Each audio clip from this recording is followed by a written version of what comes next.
if you implement fasting mimicking nutrients like what we're talking about here, and I'm just mentioning a couple, like with MCTs, you're going to possibly up-level the benefits of that fast. They're used to literally make the structure of your brain. This is not a joke, it's so important. And so deficiency in these things is not okay. In fact, today, if you're healthy, you're weird. You're not normal.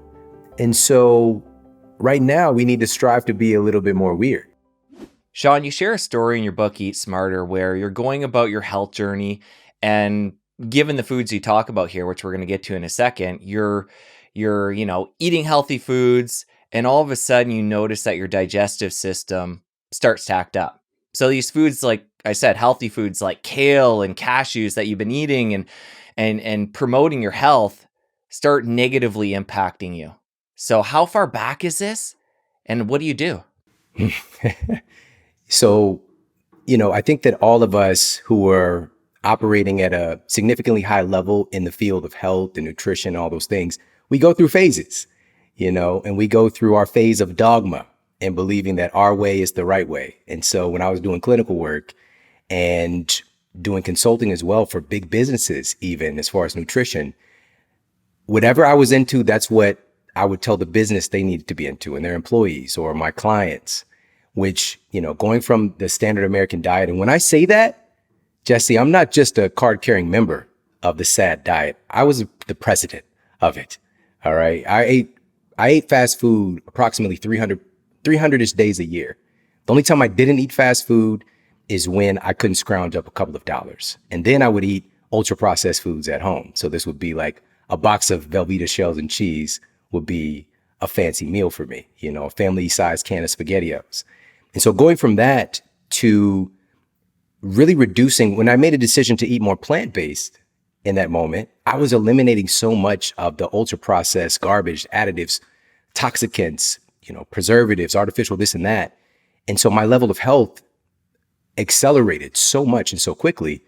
And I attributed all to these plant-based foods and not the avoidance of these things that were really tearing me up. And so my body adapted, I got healthier, but I would still have these nagging little things, nagging allergies, right? Food sensitivities. And I would blame it on everything else but my favorite foods, which, maybe I was really going hard on, my kale salad that I was like massaging with lemon juice and avocado and trying to make it palatable. But yeah, at one point, my digestion really just revolted against all of these kind of raw food. I did a raw food protocol, plant-based, for about 3 years. And then eventually, by getting my digestion well and avoiding some of these trigger foods, I happened upon more of a paleo style. And this was maybe 12 years ago. And so then I'm telling all my patients this, we're eliminating the beans, we're eliminating rice, whatever. But eventually I got to a place where I really understood, and I'm grateful for this, because this is where medicine at its cutting edge, precision medicine, is at today. And also personalized nutrition is becoming a popular term. And I started to base the protocol that I would design for patients and for businesses to the best of my ability based on the needs of the person in front of me or the group in front of me. There would be some individual things that I could help them to dial in for themselves. So I would start to ask people about their heritage, like, where does your family come from? Oh, Sicily, your grandmother moved here, whatever. What did she eat? Maybe it wasn't fill in the blank. Maybe it was more of this, right? If it's somebody's born in Kenya, maybe they didn't eat much, maybe they believe that they're supposed to eat a lot of salmon, but this is not really jiving with them. But maybe they have goat is more frequent, right? So like dialing people into what their genes are more familiar with. And this is nutrigenomics, right? So we have nutrigenomics and nutrigenetics, where our genetic template can be a guiding light, in a sense, for what foods will resonate with us. And with nutrigenomics and nutrigenetics, one is identifying our unique genetic template. The other is understanding that every single bite of food that we eat changes our genetic expression, right? And I've been talking about this for so long. And I was fortunate enough to have access to Dr. Bruce Lipton a long time ago. And he really impressed upon me, and it changed my life, changed my paradigm about epigenetics. But me being a nutritionist and food being my bridge, in a sense, there's many paths to the goal. I became obsessed with really understanding and really trying to enlighten everybody on the fact that every single bite of food that you eat affects every cell in your body instantaneously.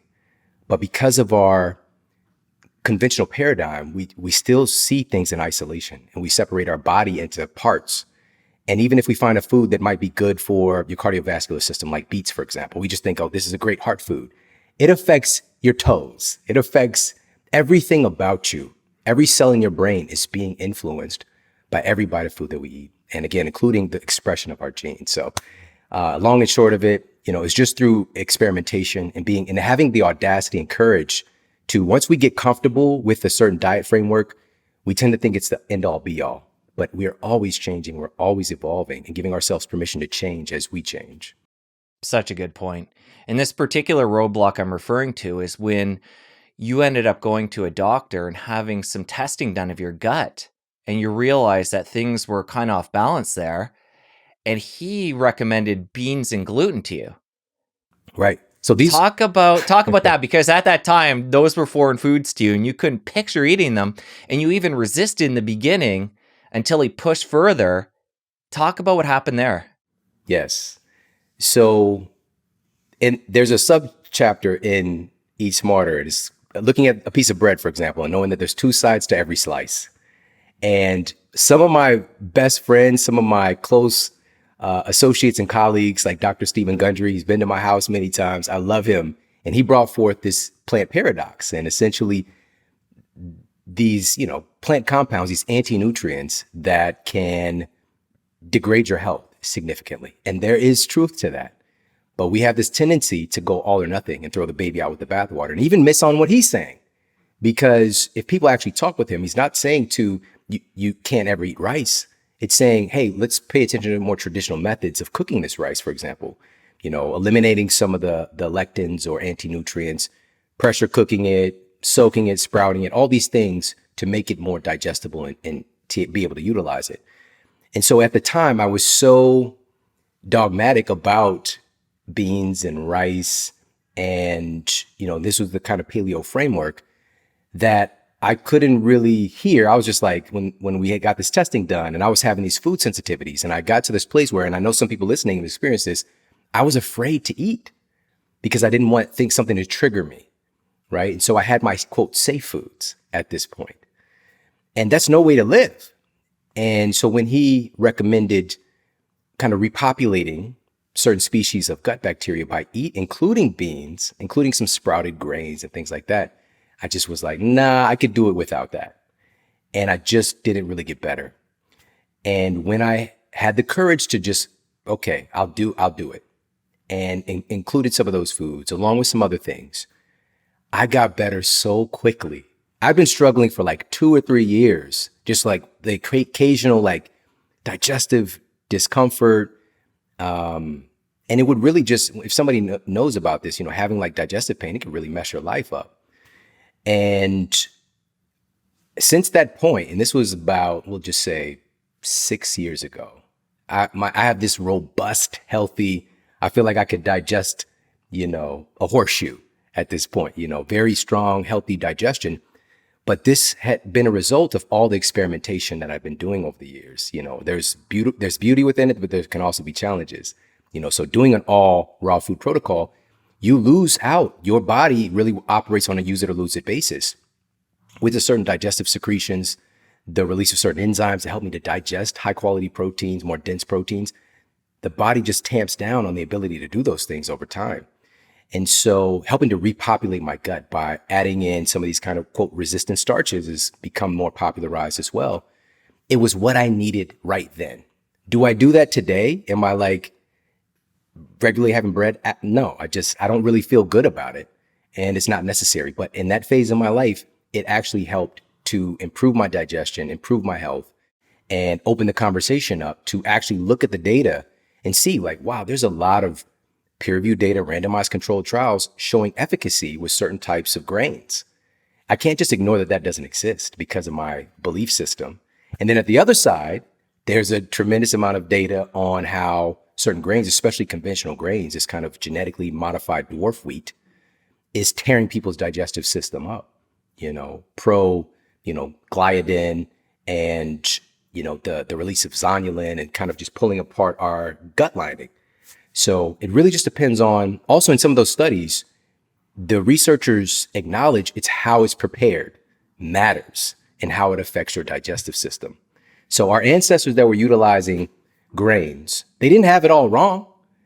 But at the same time, what we're doing today is not remotely close to what our ancestors were doing as well. So Looking back at that time in your life when the resistant starch helped with your microbiome, given what you know today, do you think you could have done that differently using things like potatoes and rice and then cooking and cooling those and getting the resistant starch through those? Or was it something specific about bread and beans that helped you through that? that's a great question. And that's what I tried initially. I was using different forms of potatoes. I was eating white rice and, cooking, cooling.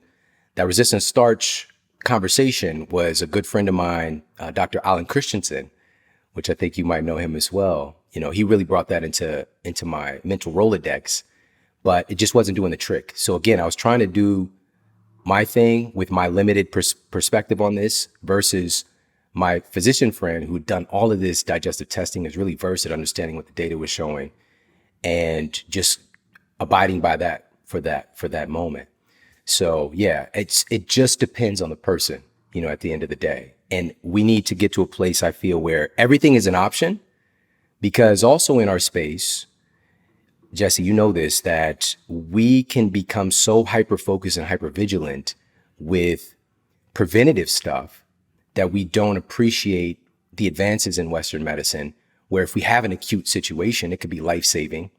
It can be a bridge for folks, but we don't want to see folks dependent on those things and just feeding pharmaceutical companies' pockets just, by basically farming us as another sick person. But it has its place. Everything is an option, but at the end of the day, we have to do what's best for us right now, and also giving ourselves permission to change as time goes on. Let's stick on the microbiome piece here for a bit. And we know resistant starch was a big piece of you fixing your gut at that time. What were some of the other things you did, and what worked and what didn't? Great question. Yeah. So there's also what I was doing too to reduce, I was experiencing dysbiosis at the end of the day, where I had a proliferation of certain classes of bacteria that are known to be more opportunistic. Now, as I say this is coming from a more evolved understanding of this, that even those bacteria have their place. It's about the ratios of these things. Because when we get into this position, this psychology where we want to kill all the bad stuff, that's what got us in this place in the first place, where we have this war against bacteria. And really understanding we are mostly bacteria ourselves, obviously, like that's really come to the forefront just in the last decade. And with that said, so it's really getting things in a happy, healthy ratio where those opportunistic bacteria and also opportunistic, it's not just the bacteria, about this as well. The human virome has really become top of mind for a lot of people.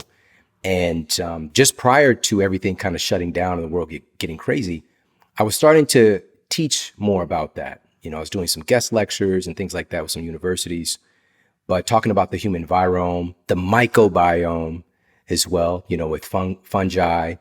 And also, there's archaea, there's all these different, there's kind of like an ancient category of microbe that exists within our bodies as well.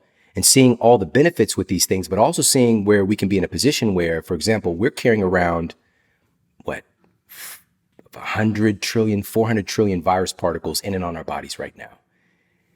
Many of them have pathogenic capacity, but that tends to happen when we are in a state where our resilience is depressed, where we've become compromised, whether that's through stress, whether that's through sleep deprivation, abnormal, diet exposure, especially when all those things are added together, like what happens in our society.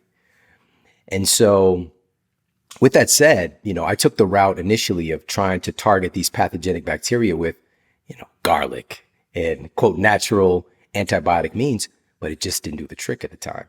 So we did a selective strain of an antibiotic, actually. And I haven't really talked about this, to target a certain class of bacteria that had kind of gotten out of control. And maybe it was like 2 weeks on that. And while taking a probiotic as well, which the data on probiotics, we could do a whole thing just talking about that. It's very sketchy. All right. It's very sketchy. But not to say that there's not efficacy there, but just especially marketers tend to screw everything up. And so I could confidently say that 8 to 9 out of 10 of the probiotic products out there are not really doing very much for your health. And it's primarily because, again, our digestion is so complex and our microbiome is so complex and resilient.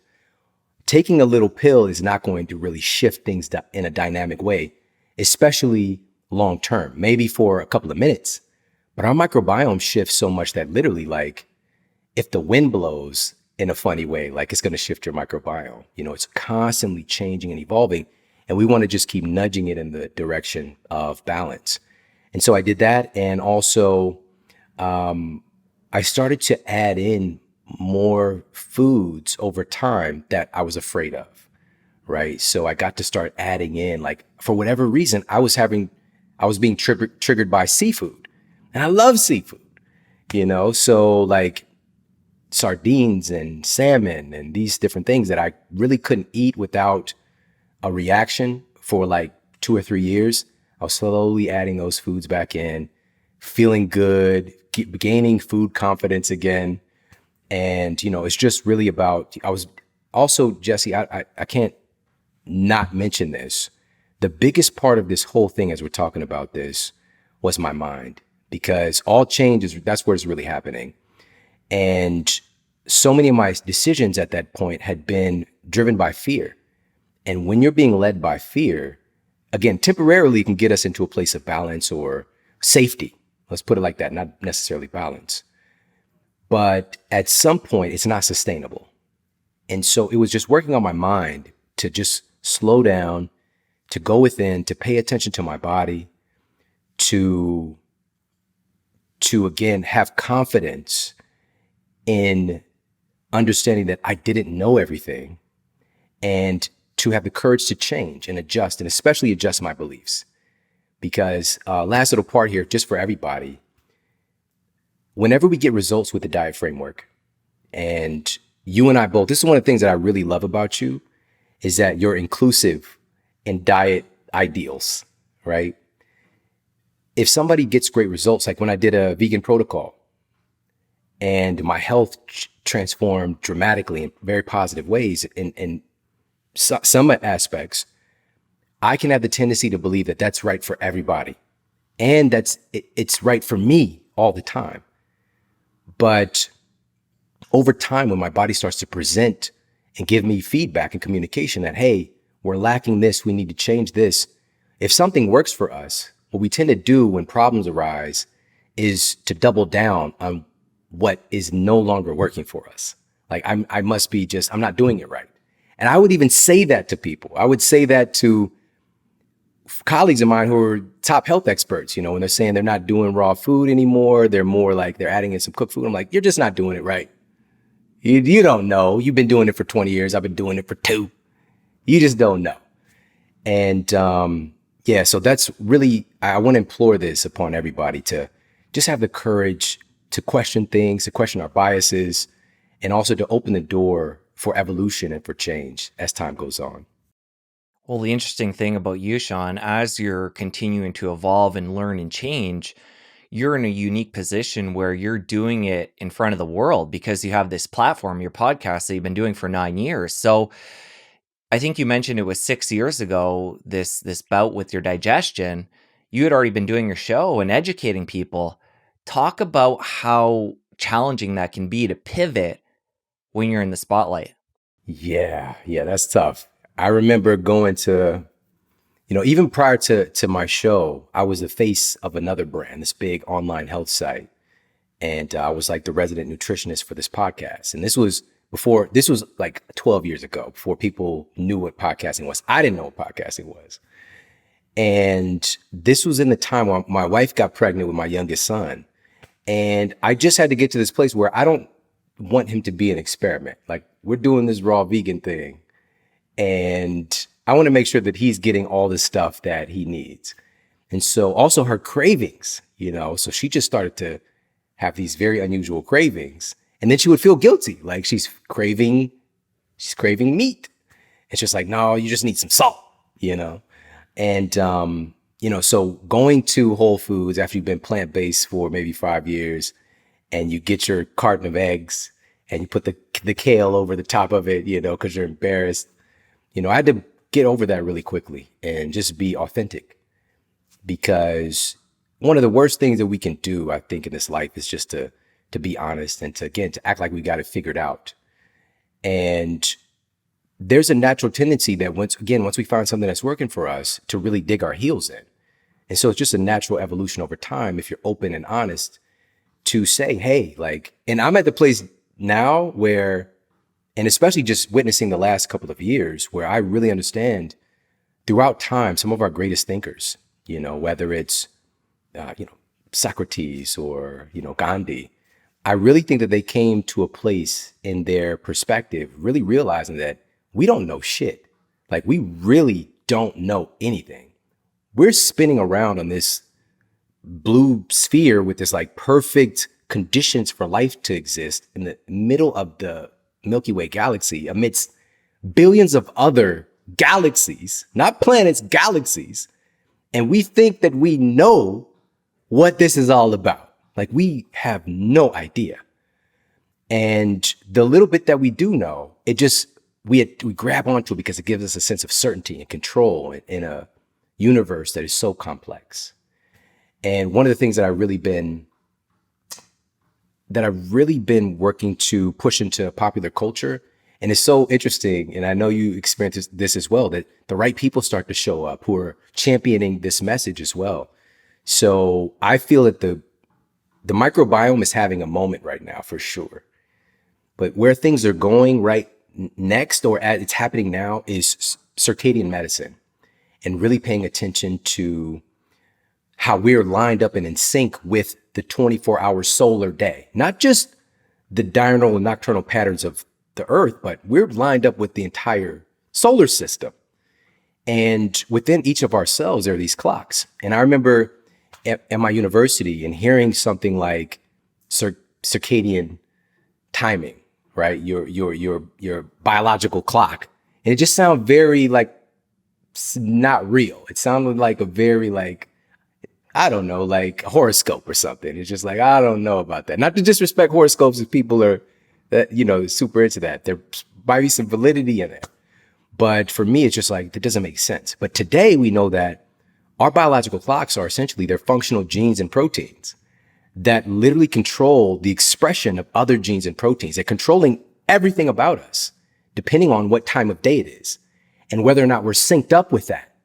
Because how can we kind of detach ourselves, which we can't really do that, but we can try to manufacture essentially a second daytime just by keeping all the lights on in our house in the evening and, being on our screens and the whole thing. And it throws a monkey wrench into this clock, and the gears start to get a little bit chunky and clunky. And what manifests is dysfunction, chaos, disease. And so getting ourselves in alignment with that, to the best of our ability. And there's certain things that sync it up so quickly. Andrew Huberman, I think you might have even had him on recently. I had a conversation with him. Working on it right now. Okay. Well, we'll make sure that we get that locked in ASAP. So he came into my studio and he was like, Shawn, big fan. Right. And I was like, I know, because you're talking about the same things that I'm talking about, because I'm a big fan as well. And we're talking about getting up and getting that early morning sun exposure.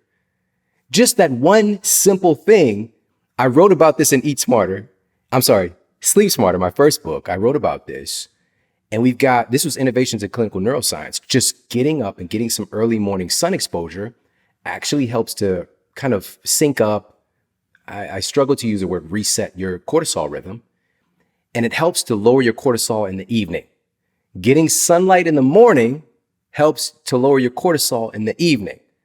And we don't want cortisol high in the evening. Clinically, we call these folks tired and wired, where the cortisol is too high in the evening, too low in the morning. And cortisol being elevated in the evening, that's a surefire way to disrupt your sleep quality. You might be unconscious, but you're not going to go through your sleep cycles effectively. And so something as simple as that, or just getting up and doing some activity, right, in the first part of your day is going to help to kickstart that cortisol rhythm and let your body get synced up again. But we could throw a monkey wrench in even that activity if we're on our screens late into the evening. And so, all that to say, this is where I really feel the next thing that people are going to hear more and more about is circadian medicine. And even the timing of certain medications, the timing of certain drugs, medication, drugs, synonymous, certain supplements, the timing of our exercise, everything about us, what time we're eating. Obviously, that is huge right now. And that's initially why I brought this up, because even the timing of when we're eating food, that might be the biggest circadian, like proactive circadian synchronization thing that we can do as a human. And it has so many different health ramifications when we're deciding to eat or to, quote, break our fast. So, yeah. Lots to get into here. I want to stick on the circadian medicine piece since we're in that right now. And I want to get into some of the nuances here. You talked about getting that daylight first thing in the morning. Let's go really detailed, really granular here for people. This might be brand new to them. When exactly do they go out in the morning? How long do they need to spend? And what if they're in an environment where there isn't a lot of daylight? Or they're at a time of year and they're in a more northern climate like me in Canada, where, it's winter time and it's harder to get outside. Are there certain things we can do, like lights we can get for inside, or certain hacks we can use to work around that? Absolutely. Absolutely. So a couple of little tidbits here. And I just want to affirm this also, this recent study. This was cited in Nature Reviews Endocrinology. Here's a direct quote. It says, disruption of the circadian system can alter microbiome communities and perturb host metabolism, energy homeostasis, and inflammatory pathways, which lead to metabolic syndrome. So they're talking about the circadian timing system being gummed up, leading to the advent of probably the biggest issue underlying so many of our problems, which is metabolic dysfunction, right? So, and of course, a lot of our colleagues have been passing around, and it's been on the public consciousness that only about 88% of our citizens here in the United States are metabolically healthy. And so with that said, that synchronization, depending on where you are in the world, like I moved from Missouri to Los Angeles in 2019, at the end of 2019, just in time for the fun to start. All right. That's I'm being sarcastic with the fun. But being in Missouri, we got extremes of everything, right? Spring is spring in it. Winter, full on White Walkers. All right. Summertime, amazing, but hot, crazy hot. The fall, gorgeous, wonderful falls. With that said, winters are not fun to go out your door in Missouri. It can get into the negatives. And so having the audacity, like go outside and get sun exposure, is not really viable, especially for the average person. Here's the good news.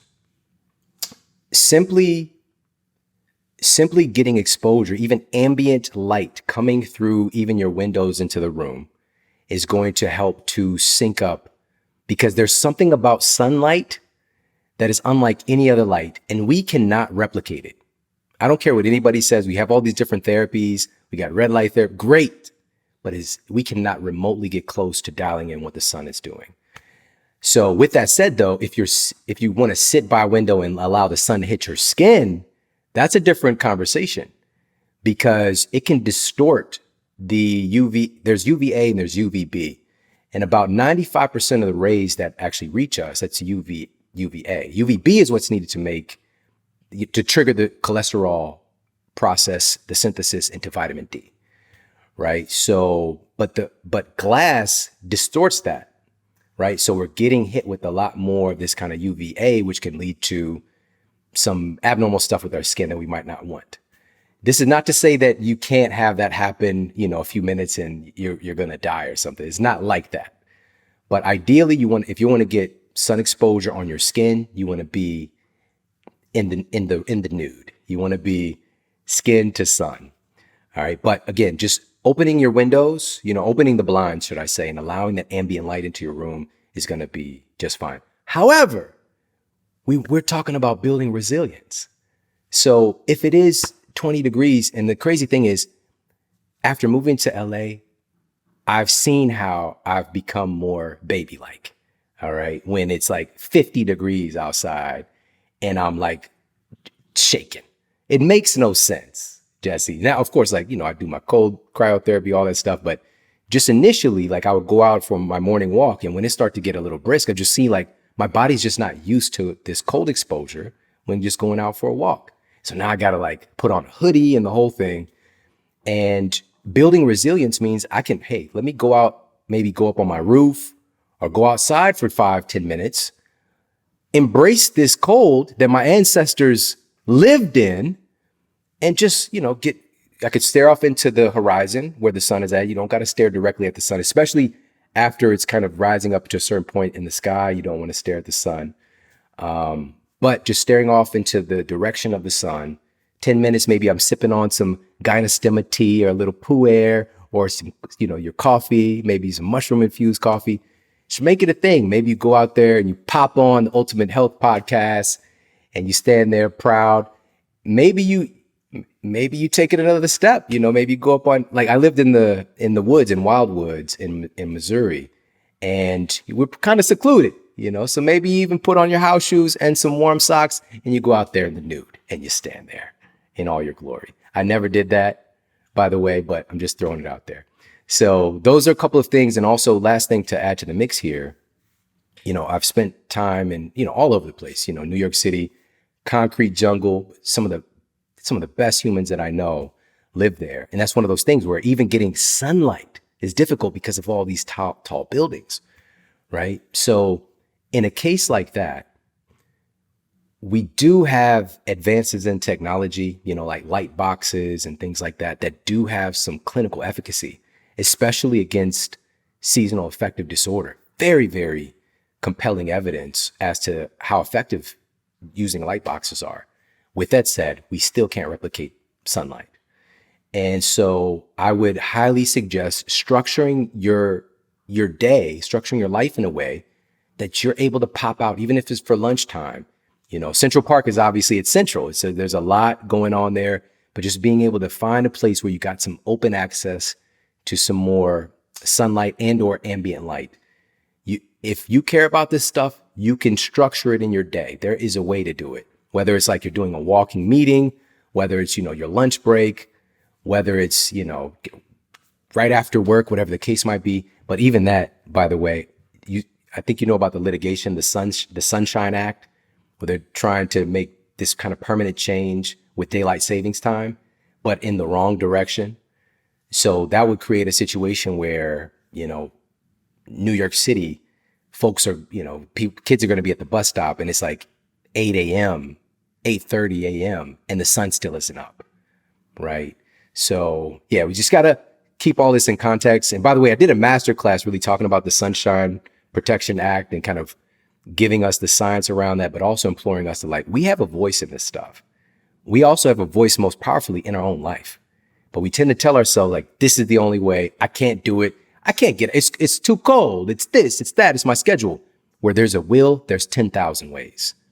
And we can live our lives making up excuses, not to say that they're not valid, but every excuse that we make, we're putting ourselves in a little mental prison.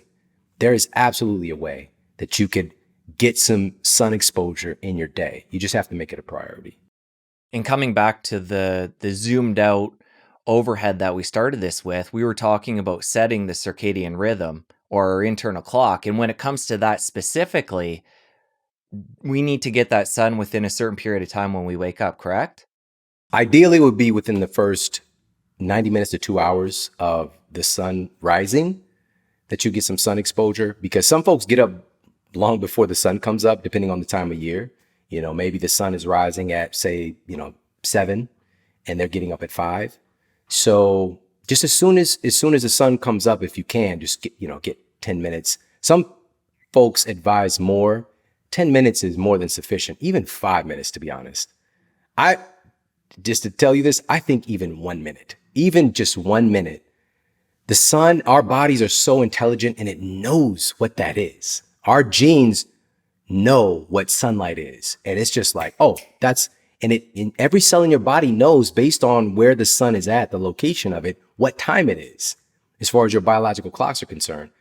Our cells are so smart, but our belief systems can be so dumb because we think that our bodies don't have this intelligence that are so far beyond anything that we're acclimated towards. So I would rely on leaning into nature, leaning into what our genes have evolved with, and letting that do the work, if that makes sense. No, for sure. And you talked about a few different areas there when it comes to setting that internal clock. One we just covered deeply being sunlight in the morning. Let's talk about exercise. Is this something we want to do at a certain time of the day, ideally?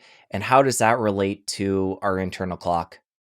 So Appalachian State University did a really great study to see how exercise would affect things like our sleep quality and our blood pressure in the evening, for example. Having high BP in the evening is more correlated with this kind of activation of our fight or flight sympathetic nervous system, like our more hypertension in the evening is something that we don't want. We want a calming down of things.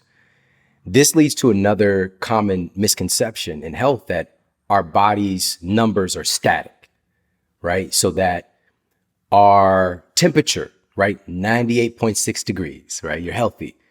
No, your temperature can easily be over 100 during the day just because, not because you're sick or anything like that. It's just this constant modulation. If you just did a workout, you might have your temperature higher, and that's okay. Your blood glucose might be up. Your stress hormones might be elevated. Cortisol, right? That's given this villainous name in science, unfortunately. Cortisol is not a bad guy. However, when it's hyperactive and or produced at the wrong time, yes, we can have some problems.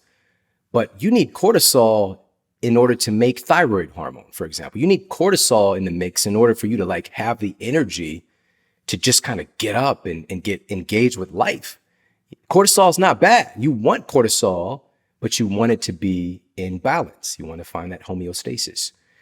And so, for example, when we're under stress, one of the things that tends to happen, and also this is what leads to, higher likelihood of getting an illness, when we're pumping out excessive amounts of cortisol, our bodies tend to dump out a lot of vitamin C, right? So these stores, kind of reservoir, vitamin C, B vitamins, in particular B5.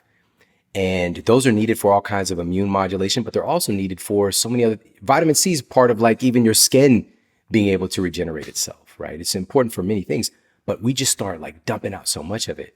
And so this kind of RDA paradigm of like, we get this certain amount of vitamin C. No, it's not even based on you as an individual, let alone a healthy person. A lot of these things are for preventing deficiency and like scurvy. That's what the numbers are based on. And it's also not based on what is your lifestyle right now. And so, with all that being said, we want to be mindful of that and how exercise affects our endocrine system. And so what the researchers did, again, this was Appalachian State University, they had folks to exercise at 3 different times of day to see what the effects would be. And they had them exercise at 7 a.m. exclusively for one phase of the study. They had them exercise at 1 p.m. right in the afternoon. And then they had them in another phase of the study exercise at 7 p.m. in the evening. I have a book for my youngest son that I would read him in the evening, and then eventually he started reading it himself. In the book, it's like a bedtime book. The little characters, the little animals had their bedtime routine. This might be, taking a bath, brushing their teeth, putting on their pajamas. But then one of the things, and this was an older book, was for them to exercise right before bed, like literally next to their bed, to kind of exhaust them, right? And this was something that was actually promoted in healthcare not that many years ago, okay, a few decades back. Like, tire yourself out. And just from a logical perspective today, what is that doing? We're getting a release of all these stress hormones. That's not what you want to do. And so, but however, for some people, that's what they do. They just beat themselves to a pulp. They go to their BJJ, their jujitsu class in the evening at 9 p.m. They do their roll-in. They're exhausted. Maybe they even, do some cardio afterwards just to try to knock themselves out, right? So now here's what happened after they compiled all the data. The folks who exercise in the morning, at 7 a.m. had the most efficient sleep cycles. They tended to sleep longer, and they spent the most time in the deepest, most anabolic stages of sleep, right? So really getting that restorative, high quality sleep. And they had the greatest drop in their blood pressure in the evening.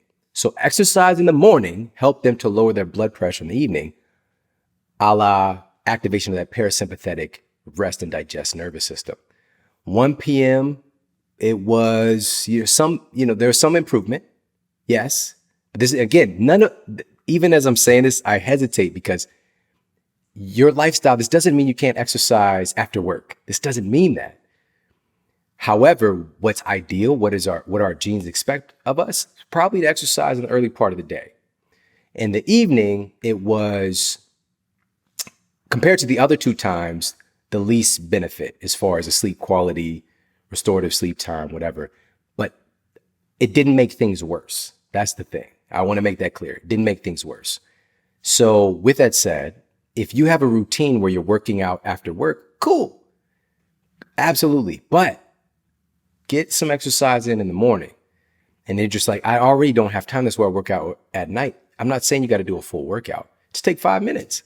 This can be in coordination with getting outside for 5 minutes. I do this every day, 5 to 10 minute walk.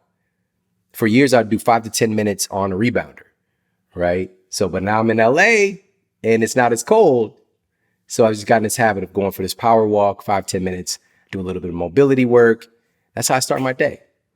All right. So, you got to really base it on your lifestyle. I highly encourage people, just for that circadian timing benefit for every cell in your body, get some sun exposure, and you could couple that with a little bit of exercise at the same time. Let's move into the third piece now, which you talked about before being a big piece of this, which is the food when it comes to setting the internal clock. When do you eat? And what is the research showing in that realm? Awesome. All right. I'm going to share a piece of research first. So this was published in the peer-reviewed journal Obesity. All right. And the researchers stated that employing intermittent fasting is like flipping a, quote, metabolic switch that shifts the metabolism from fat creation and fat storage to mobilization of body fat in the form of free fatty acids and fatty acid derived ketones to be used for fuel. Now, that sounds great, right? Utilizing stored body fat. But one of the things that I always try to add in that conversation, lipolysis is one part of it. Getting these free fatty acids to get released, that's cool. But they get reabsorbed. Like 75% that gets released gets reabsorbed somewhere else. All right. And what we want to do, the end point of where we're, quote, burning fat, where we're actually eliminating it from our system, is at the mitochondria, right? So it's getting into that factory, and we have beta oxidation, cellular respiration, the elimination of this fat, where we, quote, lose fat. And that process in and of itself, again, it's cool, but what really drives this process to completion is what's really helpful. Let me not say this is not operating in isolation, is not losing our muscle tissue. Muscle is such a powerful component because it's so expensive for our bodies to carry. The mitochondria are so hungry for those free fatty acids, will easily get utilized by our muscle tissue. And another study, this was conducted by researchers at the University of Copenhagen, found that intermittent fasting is able to quickly reduce insulin resistance and nullify the effects of insulin created roadblocks that stop fat from being released from our cells. But here's also what they found, and this was published in the journal Endocrinology, that it also is very protective of our muscle tissue, this process, versus a conventional calorie restriction diet. All right. There's some intelligence with our body when we have a short bout of not having food, where it's protective of our muscle and releasing these stored fatty acids. Because in the short term, through our evolution, I would think that this is like, okay, this individual is getting up, it's time to hunt. Want to make sure the muscles are robust. We got this fat for fuel. However, over time, when we don't have food, when we're fasting, we'll just say, this is extending out 7 days, whatever. Now evolution has a different switch because that muscle is expensive. And so it will start using that tissue and holding on. Fat it's a much slower burn. So it can live off of this much longer. So there's a shift that takes place over time, right? This is why intermittent intermittent fasting, smart intermittent fasting, can be so valuable because we're tapping into the good stuff that we want without dipping into, this long-term calorie restriction, right?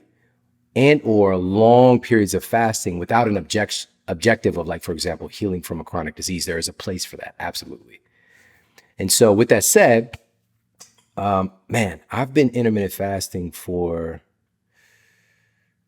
I'd say, 8 years. And again, I just kind of, prior to that, for about 17 years, actually, I've been employing various types of fasting because of my mother-in-law, and, kind of trying to figure out various health issues. And so I'm a big proponent of not talking about something that I don't have intimate experience with. And so suddenly I'm seeing people coming into my office that have, fibroids, and have, Crohn's, and have, fill in the blank, glaucoma, cancer. And it's just like, I didn't necessarily sign up to start seeing all of this variety of chronic issues, and seeing this scare happen with my wife. At the time, she was my girlfriend, but she went in, routine checkup, and they found some cancerous cells, the ovarian variety.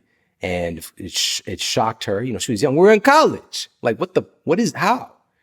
And she went to her mother, which her mom is an occupational therapist, but she's been a teacher trainer for many years. She goes above and beyond for her patients, teaching them nutrition, all this stuff. And I would see physicians coming in to see my mother-in-law to try to get their health together. I'm just like, why are they listening to your mom? Like, it's so weird. And so, so she went to her mother and told her, I got this diagnosis. And my wife was my girlfriend at the time. She was really broken up, like, oh my, cancer, right? It's just like, it's so scary. And she told me about it first.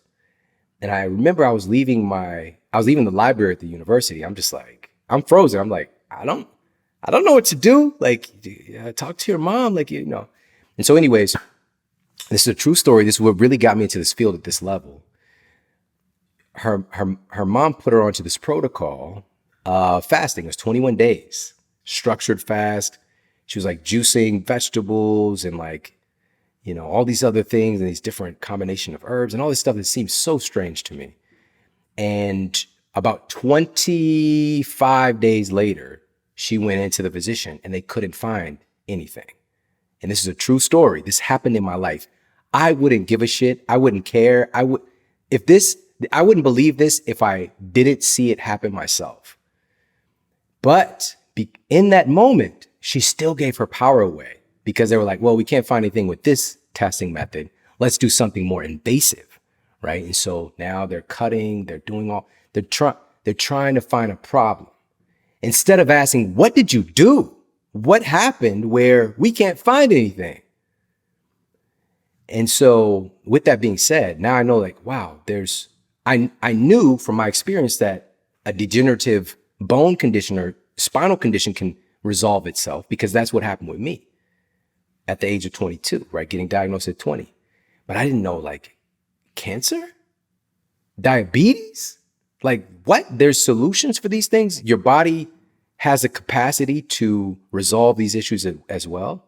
And so it opened a whole new paradigm to me. So I started to, in good consciousness, I couldn't talk about this without doing it. So we did 21-day fasts, and I would do that for years, not 21 days, but maybe like 7 to 10 days, and like having our little coconut water and water fast. And there's a lot of experimentation, wonderful revelations, and that whole thing. So I was very versed at this when intermittent fasting came into the fold, because the downside with those fasting protocols is, with lifting weights and training and my muscle retention, man, I would get so skinny, I would lose weight, and then I have to kind of build from the ground up.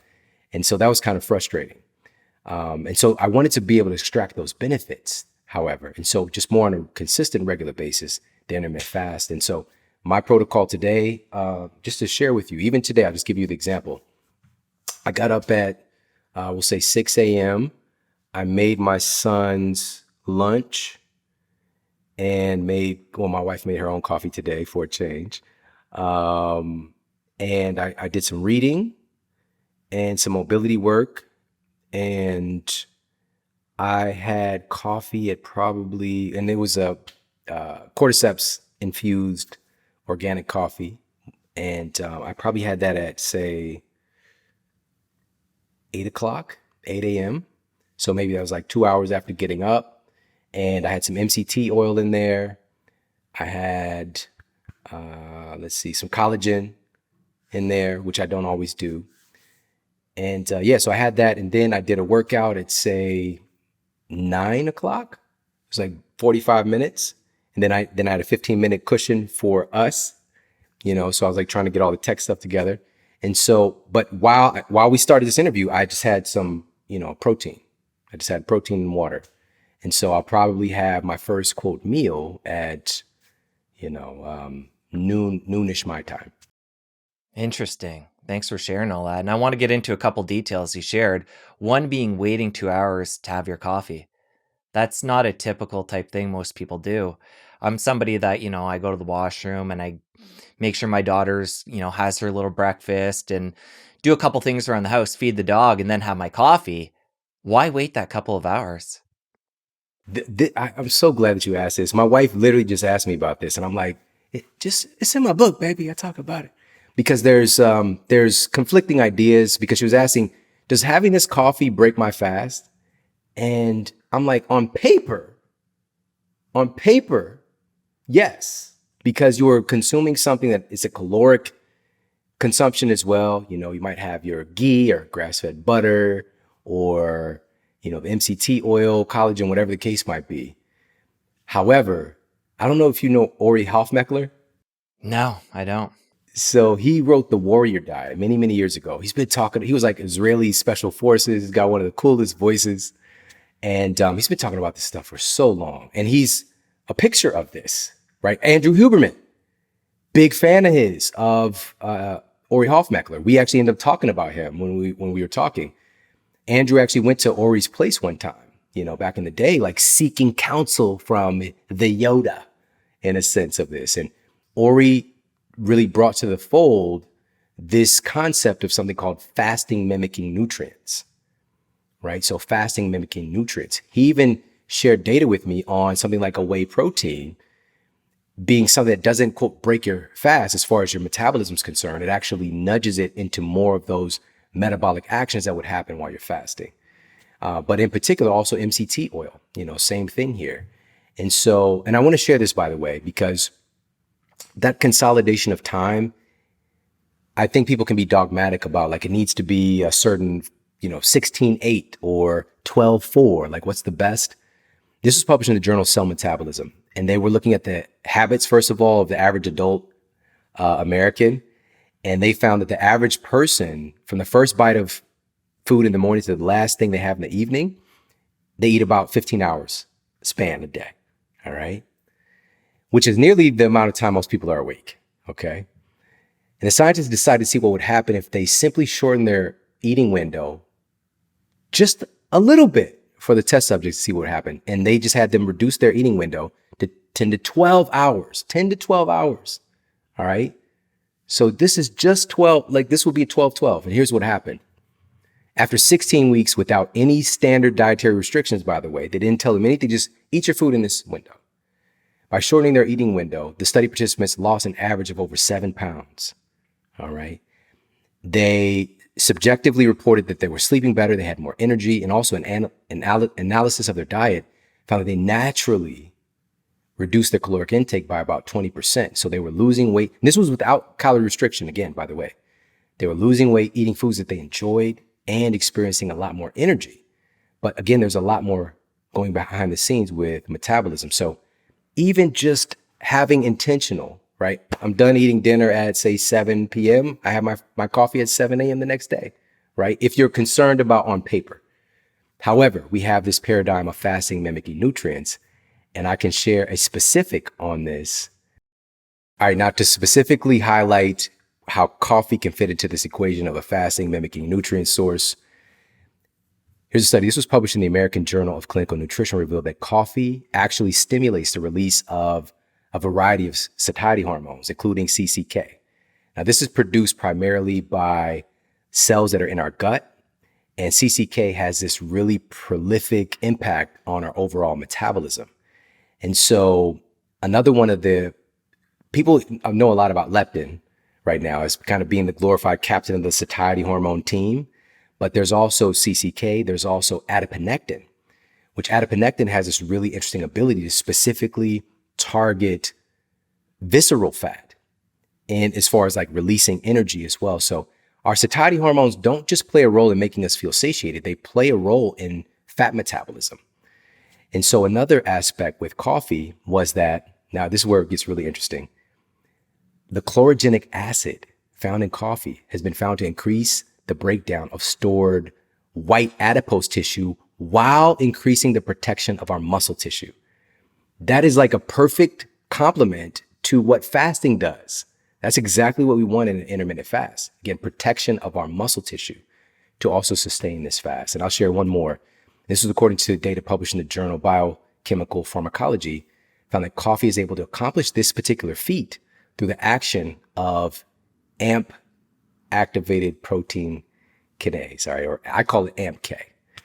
And AMPK has several influences over our health, in particular improving glucose transport into our cells, regulation of inflammation, autophagy, the list goes on and on and on. So the benefits here with coffee go on and on and on. And also I cited a study, and all that I just shared is in Eat Smarter, but earlier in the book, I cited a study where researchers were looking at what happens when you drink coffee as far as your brown adipose tissue influence. And so they were like using MRIs or fMRIs, and they found that brown adipose tissue dominant places in the body, like around the neck, shoulders, around the sternum, would light up when people consumed coffee.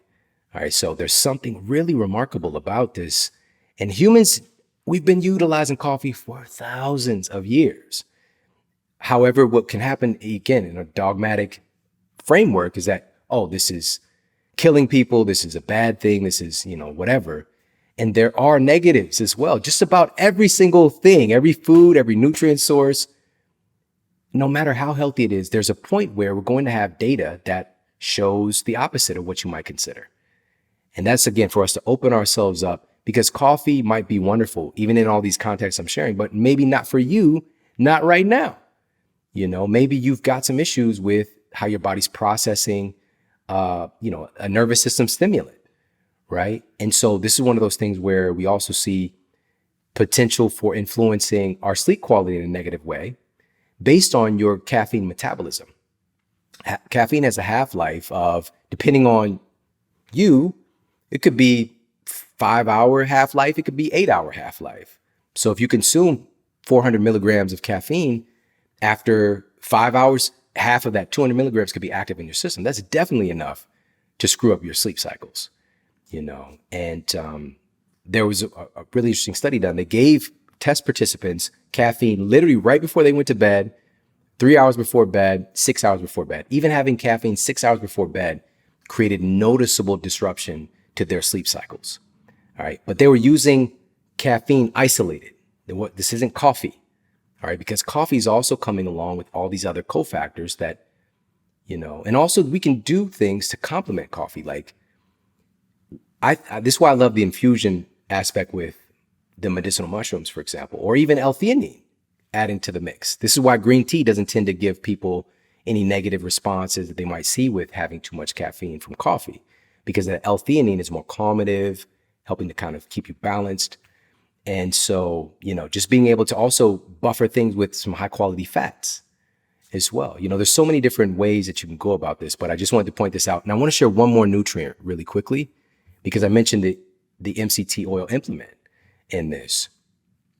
And so in the context of complementing a fast or being a fasting mimicking protocol, so MCT is one of the things that's remarkable about this, medium chain triglycerides, is that it instantly incites the production of ketones. So we don't have to be in a state where, we're fasting for a certain amount of time, whatever the case might be, that generally we can get the activity of ketones.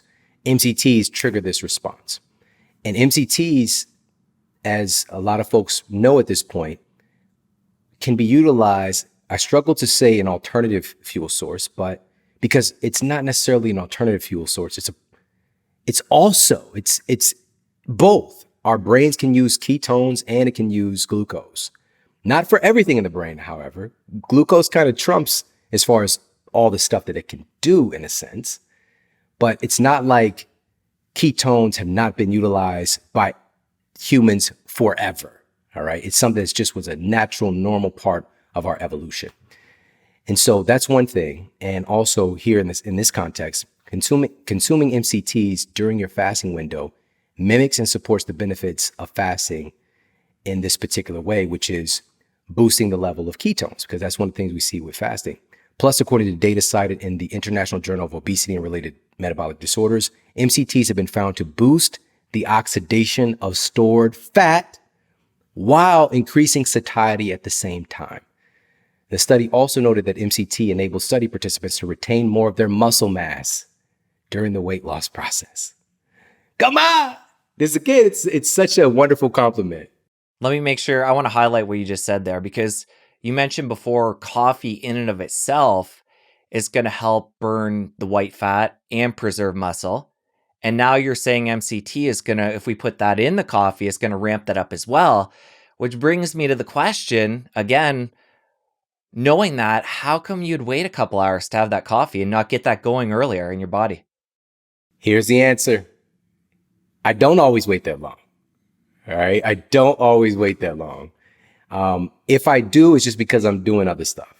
Right. So I might just be, it's because I'm reading or meditating, or I'm just getting that work, that 10-minute walk in and mobility work. I'm going to get to that coffee, and so, however, again, because on paper, it's just like sometimes just to challenge myself or just to, fill this with something else. I have that space. My wife likes to get right to the coffee. As a matter of fact, she is a little aggressive about me getting her coffee together for her, because that's kind of like her morning vibe. She likes to sit and have her coffee and listen to her voice text from her friend or do her journal. It's a vibe, it's a vibe. It's like it's a celebratory aspect of the day, so I totally get it. And for me, it just depends. So you could take on whatever mental perspective you want. On paper, you are having something with calories if you put something in the coffee. But just straight black coffee, not even in the conversation about, is that breaking fast? Not even on paper. No kind of way is that doing that. So coffee and tea and obviously water, totally fair game here to just be completely fast on checking all the boxes. However, if you're adding things to the coffee, on paper, breaking the fast. However, if you implement fasting mimicking nutrients like what we're talking about here, and I'm just mentioning a couple, like with MCTs, you're going to possibly up-level the benefits of that fast. So it just depends on your perspective at the end of the day. And another one of those nutrients you mentioned before is whey protein, being a fasting mimicking food. Is that what's in that bottle you're sipping from after the workout? Yes, yes. So I had some grass-fed whey, and like that, even that, every single thing that we can talk about, it's going to have some kind of controversy around it. Whereas whey, I believe at a point, again, it's just like a waste product or a byproduct of a different industry, right? But then I started to look at, like, where did this actually come from? Where was the origin? When did humans first documented start utilizing whey? And it goes back to Hippocrates. Hippocrates, the father of modern medicine, largely he gets this label. He utilized whey protein for his patients. All right. He called it serum. All right. Serum. And he really felt there was this kind of rejuvenating elixir that was used internally and even having people bathe in it. All right. Now, what kind of money you have today to have to, to be able to bathe in whey protein, some grass-fed whey, Hippocrates was balling out, or they had a system to where he was getting access to a level of this medicine, really, that he was utilizing, but not in the same sense that we think about it here, where it's something that is like a spot thing. We're talking about more something that is more of a something that is a tonifier or adaptogen or something that adds benefit. And so, so looking into that, I was just realizing, like, wait a minute, I have a skewed perspective on this. And although we have all of these wonderful plant-based proteins as well, in our data in peer-reviewed and our most prestigious peer-reviewed journals, we don't have very much data affirming the efficacy, even though we might know that the protein amino acid profile is there. We just haven't tested it yet. Not to say that it's not effective. We just have so much peer-reviewed data on the efficacy of whey protein and having benefits with, sustaining our muscle tissue, helping to reduce the rates of, muscle breakdown, which Gabrielle Lyon, which I sent you an email on this as well right before the show, but she's really pioneering muscle-centric medicine because she's worked as a geriatric physician and seeing what happens when we don't work on building and sustaining our muscle. Our muscle is even acts in many ways is like a reservoir for anti-aging compounds, or even there's certain terms that I'm using today. It's just because they're popular, but anti-age, like we're going to age, but sustaining youthfulness is a better way to look at it. And if you don't have that reserve, like this is why people who are fit, who have a notable amount of muscle on their frame, they even recover faster from infectious diseases, from injuries and the like. And that becomes more important as you get older. We have immunosenescence taking hold. We have the higher likelihood of having an injury. The fitter you are, the faster you're going to bounce back. And Shawn, what are your thoughts on after a workout, and maybe this is something you do periodically, continuing a fast instead of having a drink like that? So could you compare and contrast the difference in physiology to continue a fast versus put that protein in right after? I love this question. All right. This is something I've sat and contemplated on, of course, looking at the data. One of the things that we see when you engage your muscles, right? You do some strength training activity, and then you have more of a fasting time after, we see a higher release of human growth hormone. All right. So we're getting a higher release of HGH, which again, if we're looking through the lens of youthfulness, that's a pretty nice benefit. But this is coupled with you still getting in your required protein intake at some point, right? So one of the things that she kept reiterating this in our conversation, because I'm just like, what about protein at this time? What about this time? She's just like, as long as you have your protein needs met in a day, your body knows how to categorize and sort things out and to use it appropriately, right? So as long as you're hitting your mark to help to regenerate, to rebuild, because we have this thing in our mind, me coming from the fitness world as well. When I was in college, I was a strength conditioning coach and personal trainer first when I was working on my degree. And so I was really force-fed these narratives like, you have this like anabolic window, right? Or your muscle is just like if you don't eat like within this time frame, then you're going catabolic. If you don't eat, breakfast is the most important meal of the day. If you don't eat it, your metabolism isn't on. These things, they're just not logical. They're not logical. If your metabolism is on, you're not waking up. Like that's the end of the story. But of course, there is a place where, especially with the intake of protein, in particular, we're seeing this increase in our metabolic rate, in a sense, to try to process that protein. It is more metabolically demanding. But does that mean that you're going to have more energy or you're going to have more whatever, fill in the blank? It's just looking at things through this like through tunnel vision. And so with that said, the data is clear on something else though. Post-workout protein synthesis, the utilization of that protein, post-workout, when your muscles have experienced these micro tears, it is much higher in its capacity to absorb and use those proteins and specifically glucose, utilizing carbohydrates. This is a great time if you want to get in a nice whack of carbohydrates. Your muscles become like sponges after that workout, to where the implications of that carbohydrate dose that you take in getting stored as fat somehow is like almost eliminated. And maybe if you're going to IHOP and you're having like, the fruity tooty, fresh and fruity, or maybe that's Denny's, but you're having this whole crazy breakfast with like stacks and stacks of pancakes, maybe you might store some fat. But for the most part, a reasonable amount of carbohydrates and, maybe a treat or something like that, your muscles are just hungry and sopping all that up. All right. So there's two different perspectives here. Myself personally, it just depends. Like today, I knew the format of my day. This is the time I'm going to take advantage. I'm not going to have something that's super calorie dense. I'm going to have a whack of like 20 grams of protein and call it a day, and then I'll have my meal and carbohydrate intake and all that stuff a little bit later. And so, yeah, it just really depends on what your goal is. But the bottom line is you absolutely need to get in your protein requirement during the day. And we've been fed a lot of misinformation over the years about protein in particular. And that's something I didn't know that I was doing it at the time. This is before I even knew Gabrielle. But in Eat Smarter, I was really helping to bring about, I spent a significant amount of time helping to articulate how important and how valuable protein is. Because when you're looking at me, when I'm seeing you, when you see a person, you're looking at their proteins.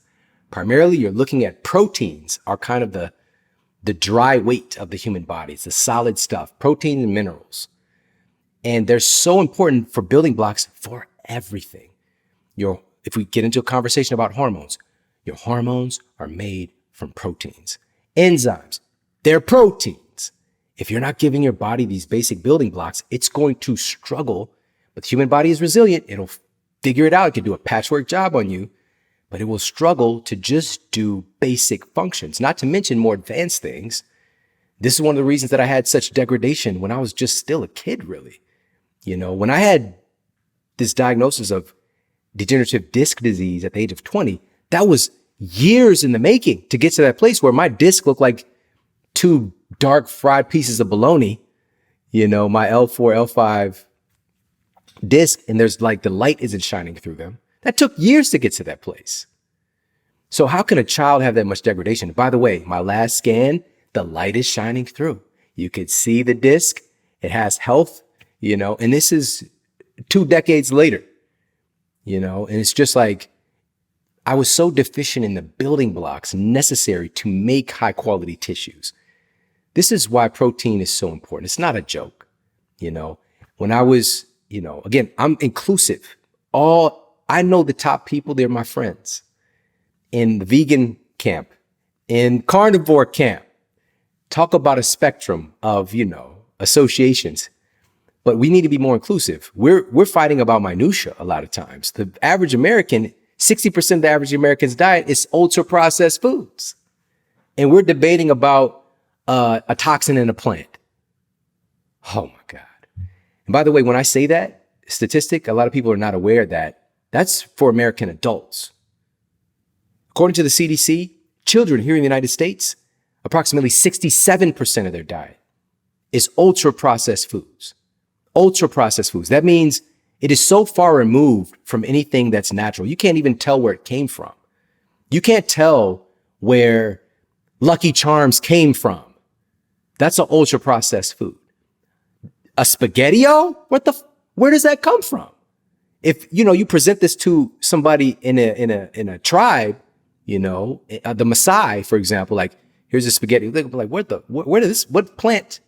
Where did this come from? There's no association. It's lost any resemblance to anything that's real or natural. That makes up 67% of our children's diet here in the United States. It's absurd.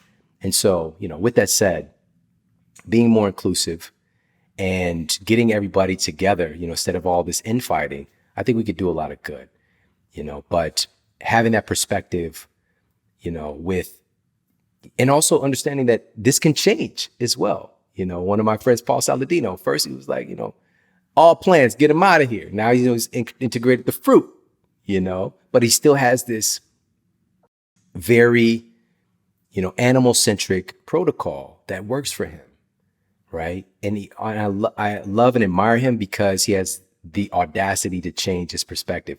And also, he's about that life with presenting evidence to support his views. But then we've got a vegan doc who has the capacity to do the same thing, right? And so we have to understand that both of them are right and both of them are wrong, because it depends on you. And there are templates, like, especially with what Paul's doing. What have humans been doing the longest? We've been hunter-gatherers for forever. A vegan lifestyle is a new invention in human society. It's a new thing.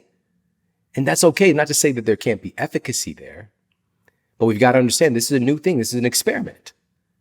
And culture, you cannot find one culture throughout human history. And I've read the books. I'm talking rare. If you've seen some of these, like, this looks like from Harry Potter, like some dusty, like big, the Gospel of the Essenes and all this stuff. I know. We still try to find the thing that supports our view. We haven't had a truly vegan civilization, like, documented. Like, this is a new thing. Because each culture, for example, we might have, with the blue zones, for example, there are people who prop that up as like, it's plant-based. These are plant-based, we go, no, it might be 10% animal products in this particular culture, but don't ignore that it's there. Don't ignore that it's there. It's okay. This doesn't mean that the person has to be a carnivore, but just acknowledge, like, hey, maybe some omega-3s from this source is ideal, because today we can use our modern technology to affirm what our ancestors already knew. Like, for example, another study that I talked about in the cognitive performance section in Eat Smarter was one of my really good friends, Dr. Daniel Amen. He actually wrote the cover quote for my book. He's doing SPECT scans. He's doing brain imaging, looking at the brain to see how nutrition affects the brain. All right. So if somebody knows, he knows. But anyway, so doing fMRIs and actually looking at the brain, researchers have uncovered that people who have the lowest intake of DHA, in particular, have the highest rate of brain shrinkage. That is terrible. That's terrible. It's something that doesn't have to happen. And the implementation of DHA and EPA specifically, that are primarily going to be coming from animal foods, helps to improve reaction time, just overall cognitive ability, memory. The list goes on and on and on. Now, I put that parameter mostly animal foods because your body can make some out of precursors. So ALA, which is a plant version of omega-3s, which I spent time in my clinical practice. People were coming in when I had tunnel vision with a vegan protocol. And I was telling people, you got to get your flaxseed oil, hemp seeds, your chia seeds, all these, get your omega-3s. They're so important. I can see the data on how important omega-3s are, but I'm ignoring that this is DHA and EPA that the studies are saying. So your body can take ALA and convert it into some DHA and EPA, but depending on your microbiome, your genetics, you could lose upwards of 75, 85, 90% in this conversion process. And so for you to get the amount of DHA that you need to protect your brain from literally degradation, because DHA and EPA are needed for essentially signal transduction, like your cells being able to talk to each other. They're structural fats. They're not used as energy in the same way that other dietary fats are used. They're used to literally make the structure of your brain. This is not a joke. It's so important. And so deficiency in these things is not okay. And so what are the best sources? And talking with, again, folks like Daniel Amen, neuroscientists out of NYU, Lisa Mosconi, another friend, she told me that it's not the fish, it's fish eggs that are the most dense source of DHA and EPA that you're going to find in nature. So salmon roe, caviar, things that just seemed very fancy to me. I was just like, oh, this is why it's so prized by our ancestors for thousands of years. They figured this out.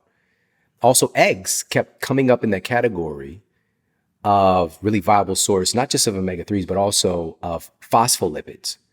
Because if we're talking about the the fats that actually make up the structure of the human brain, the structural fats, sphingolipids, phospholipids, and cholesterol. These are the fats that actually make up your brain. And this is not a joke. So finding viable sources. Also, obviously fish, fatty fish. The Journal of Neurology found that just one seafood meal per week, folks who are eating just 1 to 2 seafood meals per week did in fact perform significantly better on cognitive skills tests than people who ate less than that. All right. We know that it's got the good stuff there. Grass-fed beef. Also, you can get some omega-3, some viable omega-3s there. But again, if somebody's doing a vegan or vegetarian protocol, I've been working my ass off the last few years to, hey, we've got to get you on the algae oil at least. All right. So we know, but again, we get into this conversation where we know that the omega-3 DHA is there, but we haven't run clinical trials to see the assimilation. Does it perform as well as a fish oil supplement does? And we've got all this data on. So, but then fish oil, we got this controversy with fish oil. Like every single thing is going to have somebody poking holes in it, and that's good. But never, we do not want to get into a situation where we're dogmatic and where we think we've got it all figured out and our way is the only way. Well, given the importance of, you mentioned DHA, EPA, and these other components of our brain, and you mentioned a number of foods there we can have that are high in these nutrients. Talk about the controversy in fish oil. And then do you get all the important fats and nutrients for your brain through food, or do you feel like you need to supplement to get all of that? I'm a big proponent of food first. This is, again, not to say that my way is the only way, because within the food first paradigm, there are some issues because our food is not the same as our ancestors. People have been talking for many years about the degradation of the soil, reduction of nutrients coming through in our food, like, and comparative studies that might come out, like a carrot today versus a carrot 20 years ago. And then the expert might be like, well, just eat 2 carrots then, and just like at some point, 3 carrots might be too much. It reminds me of Ace Ventura. I don't know if you remember, he kept getting hit by those darts. And one dart he kept running, another dart, and he's like, 3 darts is too much. At some point, it's going to be too much. And we need to go to food-based supplements, right? Food-based concentrates of supplements. Essentially, that's what fish oil is, really. And if it's done in an efficacious way, it is also done in a way that is protective of the oil, right? If the company is doing it the right way. Now, I think that probably the biggest controversy around it is probably sustainability, and rightfully so. Like there's definitely some concerns here. But it's not because we don't have an abundance or had an abundance. It's because it's not even the overfishing paradigm. It's what we're doing to the environment. And we've lost like 70% of the animal species on planet Earth in like the last, 50 to 100 years. Like it's some crazy statistic like that. It's nuts. Like we just keep endangered species and then like extinction. Like we're just doing this shit every day and without bounds. Like nobody's thinking about this. Like they're too busy, watching Netflix in the McDonald's drive-thru. All right. I don't know if anybody's ever did that, but that's just what popped out of my consciousness because I know it's happening. And so people aren't really thinking about this stuff. And there are folks in advocacy for all these things. But I think part of the problem is these people think that their thing is the only thing. And so they get tunnel vision with what's happening here. The only reason we can do something like that, pursue so much destruction, is that we're destroying ourselves. We're not healthy. People that are trying to protect the environment negate the fact that other humans are part of the environment. We're environment too.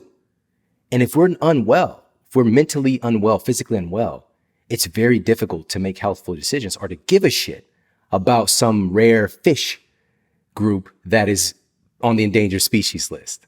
It's very difficult to care about, cuttlefish if you're not healthy. Like you're trying to just like survive. Because humans as well, we have the capacity to help to reverse so much of this. Like we could do it so quickly. If you saw what happened in LA when everything shut down, and like this, I could see mountains behind mountains behind mountains off in the distance, just like I didn't know that that was there because the skies just cleared up, right? Wild animals, true story, start coming into our neighborhood, you know, and life finds a way when it has the opportunity and access. And this is what's so exciting about regenerative farming. Like, truly, I highly encourage everybody to check out the film Sacred Cow if you haven't seen it, and to see like this a particular. He's not even a farmer, but he's more of a scientist, and he took on this challenge of like how quickly can, using some of these strategies, he essentially turned like a desert into viable farmland by utilizing regenerative farming practices and cows and circulation in a certain way, and turn what seemed to be this thing that would take hundreds of years to create viable land to grow food on in like a couple of years. It is crazy. And so, you know, even with that argument, also there's concerns with, you know, toxicity, which again, that's viable, very viable. So for me, I have this bias where I'm looking for, I think that I'm more so doing the thing that science, conventional medicine says that they're doing. We're looking for benefits outweighing the potential downside, right? I'm really doing that, but I'm doing it from a place of like, let's get significant benefit.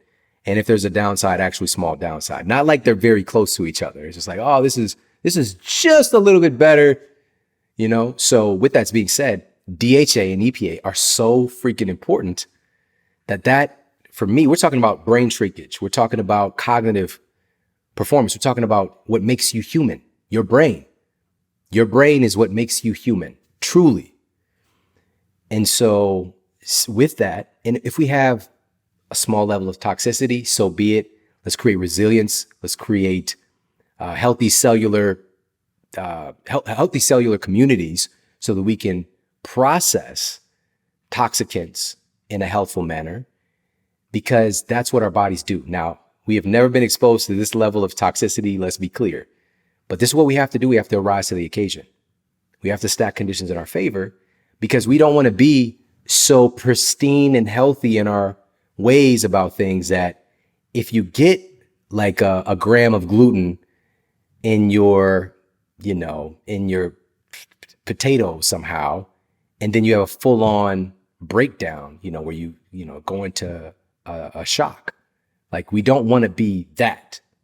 We want to be resilient. We want to have the capacity to deal with our exposures. We live in a very abnormal planet. Like not planet, society. There's a wonderful quote from Krishnamurti that says, "It is no measure of health to be well adjusted to a profoundly sick society." And that's what we're seeing right now. There's a confirmation where in our society today, being unhealthy is normalized. And so being adjusted to that, to a profoundly sick society, that is not something that we need to strive for. In fact, today, if you're healthy, you're weird. You're not normal. And so right now we need to strive to be a little bit more weird. You know, I'm advocating for folks to be different, to be abnormal, until we can shift the culture to making health normalized again. And I know that that's going to happen, because in our society today, where we're seeing the highest rates of epidemic levels of disease, every chronic disease you can name, infectious disease, the list goes on and on. There can't be a problem without a solution. And so even as this is happening with our kind of demented view of human health, and we've been dissecting ourselves, and we've gotten to a place where we are at war against our own cells, against what makes up our tissues, against, you know, the microbes that inhabit our bodies. As we've done that, and we've looked through the lens of conventional medicine and our treatments, quote, treatments for illness, poisoning, cutting, and, you know, radioactive treatments, you know, radiation burning being the tool belt. None of those things speak to health. In spot cases, of course, these things can be viable. But right now we're shifting to, with that being said, and this is the point I want to make, is going to a conventional university, we're force-fed these beliefs that it is in our best interest to treat these symptoms. When a patient manifests symptoms, you do something to treat the symptoms. We don't talk about what caused the symptom. We don't talk about root causes. When somebody has hypertension, it's not a sign that they're deficient in lisinopril, that's the paradigm that we're operating from. But with that, this knowledge in recent decades of healthcare, of medicine, of training physicians has really been kind of reserved for a certain guild and a certain way of thinking. While that has taken place, and while everything has gotten worse with our society's health, and we have a $4 trillion healthcare system now here in the United States, we've seen the emergence of platforms like this at the same time. Right now, this is emerging where folks can get educated about their own bodies. They can be empowered. They can learn from the very best people in the world in their respective fields of healthcare, of medicine, and you and I know many of these folks, and we've never seen a time like this. So again, while things might look bleak on the surface, I know there's a tipping point. There's a shift that's taking place. And we just seen a real kind of like all of this has been thrown into a Vitamix the last couple of years and really blended up to really see the mess that we've gotten ourselves into. And so, I really see it as a great opportunity. Of course, it's been frustrating. Of course, it's been hard to witness for many people, the suffering, the separation, the sudden dichotomy that's taken place where you're either black or white, you're in or out, you're this or that. And the politicization of science, all of these things were already happening, but now it's really been brought to the surface for us to be reminded that we don't want to be adjusted to a severely sick society. We want to adhere to the principles of life. That's what science really is supposed to be at its core, is the study and understanding of life, of nature, of how things work. And within that, there's this underlying tenet in science in its truest sense is to continue to question what you think you know. So, that's really what the mission is. And I know that you share that. And it's so remarkable that we're a part of this, and everybody listening is a part of this, is a part of this movement, because there is the reality that, we have, we're knocking on the door of about 250 million Americans are either overweight or obese. We have approximately somewhere in the ballpark, even right now, things that were rare, like autoimmune conditions. We have upwards of about 50 million Americans have autoimmune diseases. We're just seeing everything get progressively worse. That does exist, but also at the same time, we have groups of humans who are striving to be healthier and happier and more successful than we've ever seen humanity be. And you can punch your ticket. The great news is that you get to punch your ticket which train you're going to get on.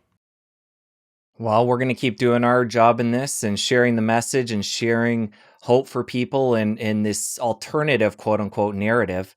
And hopefully it can keep growing and picking up steam, because it is the best of times and it's the worst of times. So we need to keep getting the good word out there. Absolutely. A tale of two cities. It's a great way to end it. Shawn, I want to thank you for coming back on the show. It's been a number of years. The book I used in prep for this is Eat Smarter, and there's also Sleep Smarter. We're going to link those up. We're going to link up all your social media, your website. The work you're doing is just so important, and I thank you for coming on the show and sharing your message, and for sharing your message with your platform and all the things you do. So thank you. It's my honor. I love talking with you. It's been too long, so I'm really grateful to catch up today. Thank you so much. Now that you're finished with my conversation with Shawn, you're going to want to stick around here and catch my chat with Max, where you're going to learn even more about how to optimize your diet. I'll see you over there. People who consume between 1 and 2 cups of dark leafy greens every day have brains that perform up to 11 years younger. I like to say that